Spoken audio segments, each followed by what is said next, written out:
The Commandant of the Marine Corps, General Wallace M. Greene, Jr., has completed an inspection trip throughout the Pacific Ocean area. His tour culminated with an intensive study of current Marine Corps activities in Vietnam, particularly in the First Corps area. To inform the establishment of his findings and conclusions, the Commandant presents the following report. Now, the first and most striking impression I got when I arrived in I Corps up north was the progress, the tremendous progress which has been made in the 7 months since my last visit to South Vietnam. And I'm talking about progress in both the military and civic action efforts. Progress brought about by the tremendous impact of American power, determination, and the ability to work with the South Vietnamese and other free world allies who are currently making a contribution, working with us in this major campaign. Now, some 17 months ago, when Marines went ashore at Da Nang as the first U.S. combat units committed to support the South Vietnamese, we took control of less than 10 square miles of real estate with a small number of Vietnamese within the perimeters. And today there are 1,620 square miles of ground and 900,000 Vietnamese civilians within the Marine Corps zone of responsibility. And I'd call that progress. Now, what about these Vietnamese people, the ones with whom our troops come in contact, the people we're trying to help rehabilitate themselves? Our fighting men are doing plenty of fighting out there, but they're also helping these distraught people. They're treating the sick, feeding the hungry, rebuilding the schools and churches, and providing the security, the basic essential for reconstruction and rehabilitation. The people, in turn, are casting out the Viet Cong from their hamlets and villages and telling us where the enemy is hidden. And the people in the villages are defending their homes with combined action companies composed of a team of U.S. Marines and local militia.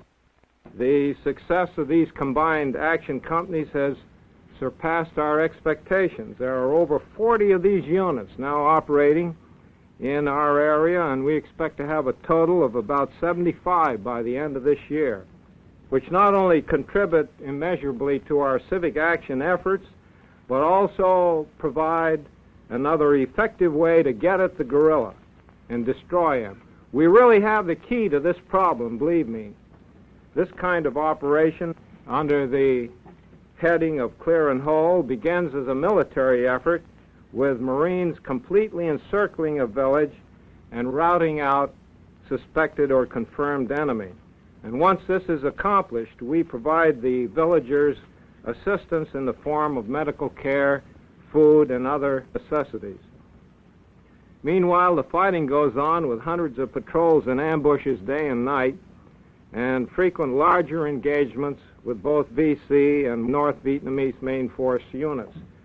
Good examples of these major efforts are the recent operations Hastings, one of the largest and most successful confrontations in the war to date, and Operation Colorado, a multi-battalion effort also involving both U.S. Marines and South Vietnamese troops. These are just two of the continuing search and destroy operations we are conducting in our area. Now, I arrived in South Vietnam in time to witness the mopping up of the battlefield on which Operation Hastings took place, and which was fought and won by our side. I also visited the bloody rice paddies near Tom Key, where Marines were still engaged in Operation Colorado. I saw about 20 prisoners.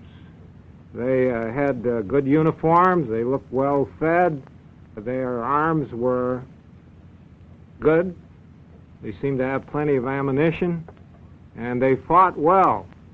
In the Operation Colorado, there were some 200 bodies strewn in the ambush area, and these people had fought the Marines right in their own position. They hadn't run, they fought until they were killed. These were critical tests of men, of weapons, and of tactics. And they were viciously fought, hard-earned victories for the teams of South Vietnamese and Americans who fought them. These battles, like others in the past, demonstrated that we can and that we will win this war because of several important factors.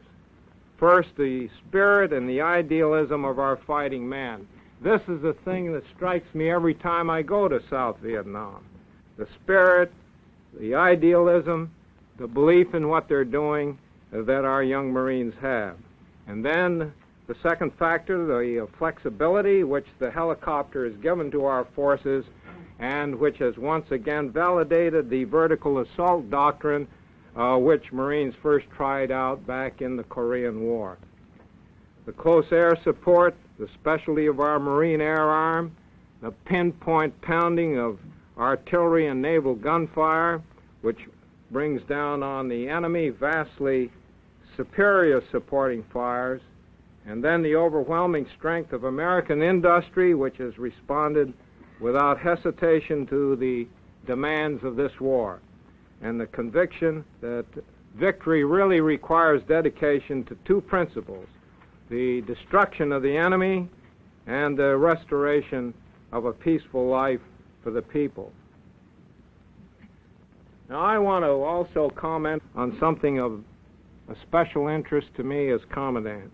The training of the individual Marine who has been in Vietnam, is there now, or eventually will be there. Final evaluation of our training procedures comes, as all of you know, on the field of battle. And it is here we find out whether we can take it and whether we can dish it out. Our Marines in combat in Vietnam have definitely proved that they can do both. And what has been emphasized to me each time I go out to South Vietnam is the physical fitness required of our young men. The Marine today may sweat, he may hunger, and he may get tired, but he keeps on fighting. He not only fights this war as a matter of duty, the important thing is he supports it as a matter of personal desire. It's because they have faith in their mission and confidence in their own personal efforts to accomplish it. And on every hand, see the beneficial results among the Vietnamese people. They believe in what they're doing.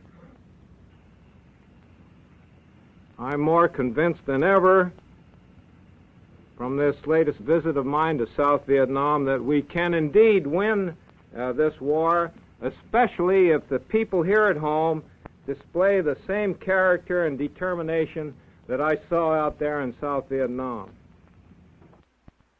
That is the report from the Commandant of the Marine Corps, General Wallace M. Greene, Jr.